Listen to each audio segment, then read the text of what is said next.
Welcome back to today's MLB pick video play for September 6, 2018. In this one, talking about this National League matchup between the Chicago Cubs and the Washington Nationals. Chicago actually coming into this one slightly as the underdogs on the money line at about plus 101.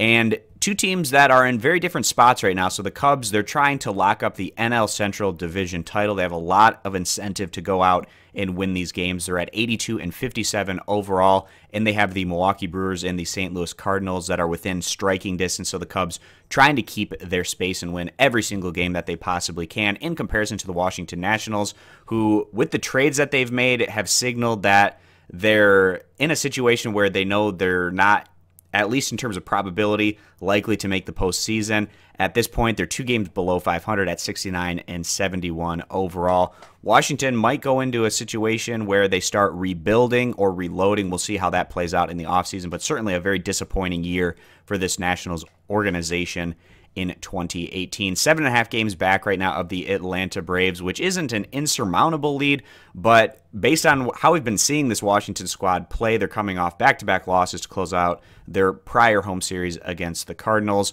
They've lost 3 out of their last 4 games, as well as 5 out of their last 7. So not a positive situation for the Nationals in recent weeks. They haven't been able to close that gap with the teams that are in front of them within the NL East, and also quite far back in terms of that wild card race as well. So the Nationals, even though they're not going to completely throw in the towel down the stretch, a team that knows it's a situation where making the postseason is very unlikely at this point. So now in terms of the numbers for both of these squads, the Cubs 7th in the majors in both runs scored and total team ERA, in comparison to the Nationals, who are 15th in team earned run average, 11th in runs scored. And then this pitching matchup, we have Kyle Hendricks taking the mound for the Cubs.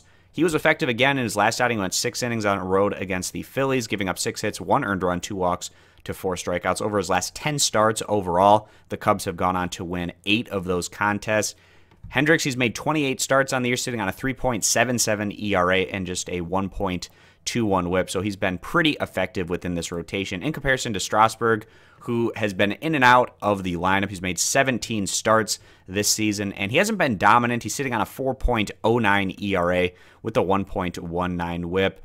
Strasburg's been a bit more effective in recent starts. His last 2 outings, he's gone at least 6 innings, giving up 2 earned runs in each of those starts. And this is obviously more of a positive sign for Strasburg after coming back into the rotation. He got things started by going just 4 innings, giving up 5 earned runs. And his start prior to that, he went 4 2/3 innings, giving up 6 earned runs as well. So not a great track record from Strasburg over his last 5 or so starts that we've seen from him. So in terms of this starting pitching matchup, going to give the slight lean to the Cubs based on just the results orientation of what these two pitchers have been doing. The Nationals, they have the home field advantage, but also obviously not as much to play for at this point in the year, with the playoffs looking like a long shot and out of the reach for this group in comparison to the Cubs, who are trying to lock things down over in the NL Central. So with more on the line here today, I like the Chicago Cubs to come through on the road as slight dogs here on the money line at about plus 101. If you agree, give the video a thumbs up. Disagree, give it a thumbs down. Check out all of our MLB picks over at stumpthespread.com. Link down in the video description. Subscribe to our YouTube channel, and we hope to see you guys back here for tomorrow's video.